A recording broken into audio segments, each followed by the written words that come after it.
told you those things. So if you had asked me, then we'd be in a different place. So now that you're ready to listen, I never left you. You left me. So are you ready to come back? And I went through my whole period and I said, absolutely. And that was the moment when I moved from religion to relationship. And after that, no one could tell me anything. Because the one who mattered was the one that told me that I was okay. And the one that mattered to me, the one that created me, was the one that told me that I mattered and that he loved me. And that's all I needed. Anybody after that was irrelevant.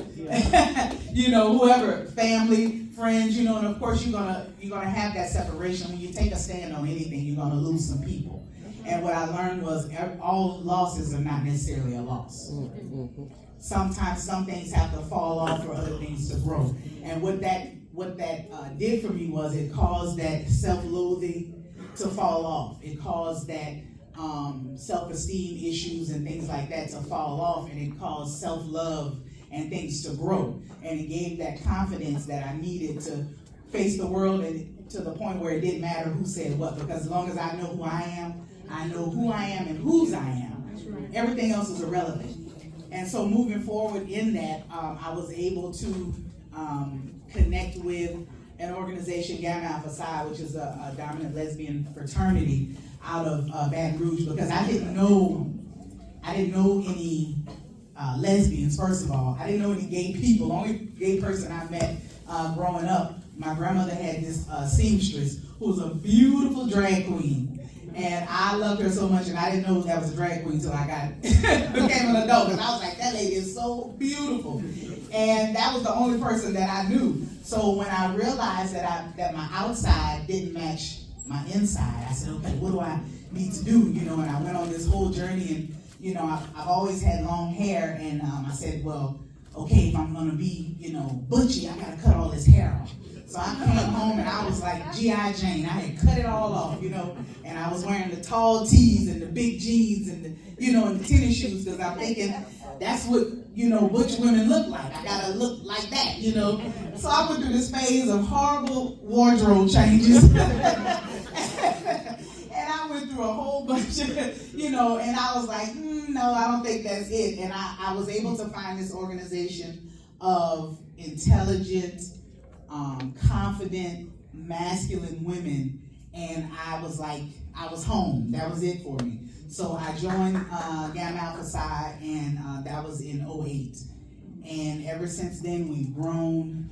We've been that support for each other, because unfortunately, they don't have a whole lot of masculine of center, dominant lesbians, butch, studs, all those names. They don't have a lot of organizations specifically for that group, because you have to have a certain level of confidence when you get to a place and say that my outside needs to match my inside. People instantly judge you when you walk in the door before you even open your mouth, because they look at you and say, oh, you want to be a man. You know, I don't. I love being a lesbian. If I was a man, I wouldn't be able to date lesbians and be married to lesbians. What do you mean? I don't want to be a man. You know, I'm a wife. I'm a mother.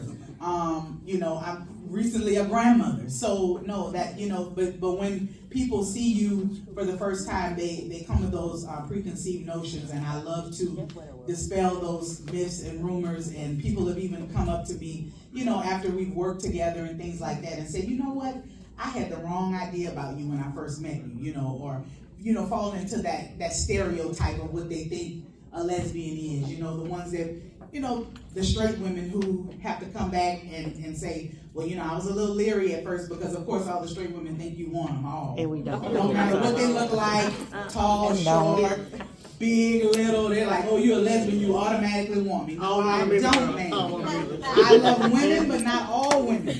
I have a preference just like you have a preference. I promise you are safe with me. You understand? I'll walk you to your car and everything. You're probably safer with me than anybody, you know. So you have to, you know, combat those type of things. And that's what the survey talks a lot about, is being able to answer those questions that we specifically deal with as Black lesbians.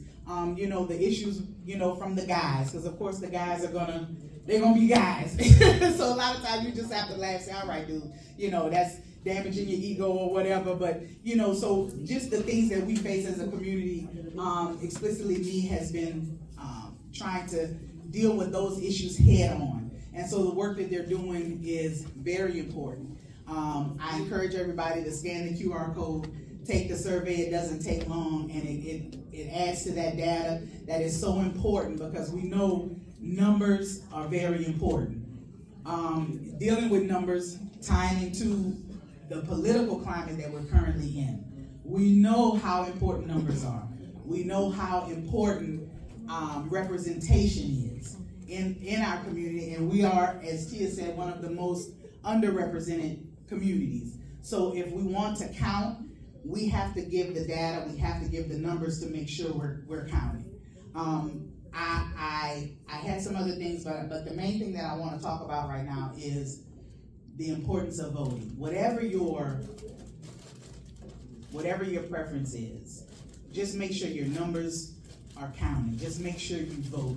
Don't believe the hype that voting does not matter. Don't believe the hype that your vote doesn't matter. Because if it didn't matter, they wouldn't try so hard to stop us from voting. So obviously it doesn't matter. Our voices matter. Our lives matter. Our families matter. Our love matters. Our children matter. Our opinions matter. Our dollars matter. Absolutely. Our blackness matters. Our queerness matters. And at the end of the day, our votes matter. So please make sure you get out and you make sure that your voice is heard. Thank y'all so much.